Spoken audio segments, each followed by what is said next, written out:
રાજ્યના દરિયા કિનારે વસતા યુવાનોને શિપિંગ ઇન્ડસ્ટ્રીઝમાં રોજગારી મળી રહે તે માટે તેમને હવે તાલીમ આપવામાં આવશે અને તાલીમ આપવા માટે આગામી સમયમાં રાજ્યના દરિયા કિનારે મેરીટાઈમ ટ્રેનિંગ ઇન્સ્ટિટ્યૂટની સ્થાપના કરાશે।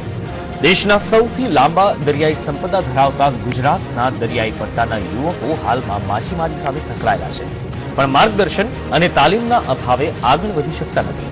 માટે હવે આવા યુવાનોને ક્રૂ મેમ્બર અને સીમેનની તાલીમ આપવા માટે આગામી દિવસોમાં રાજ્યની અંદર મેરીટાઈમ ટ્રેનિંગ ઇન્સ્ટિટ્યૂટની સ્થાપના કરવામાં આવશે, જેનાથી રાજ્યના અનેક યુવાનોને શિપિંગ ઇન્ડસ્ટ્રીઝમાં સારી રોજગારી મળી રહેશે।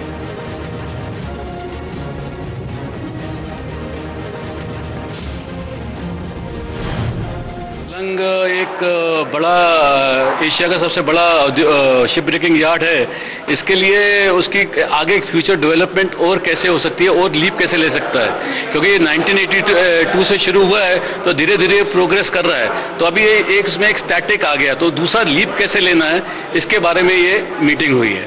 क्या निष्कर्ष निकला है, क्या सोच है? निष्कर्ष ये निकला है, एक तो ये जो क्या कहते हैं प्लॉट्स हैं वो अभी हांगकांग कन्वेंशन और दूसरे कन्वेंशन के हिसाब से अपने आप को ढाल रहे हैं, तो उससे भी हमको फ़ायदा होएगा।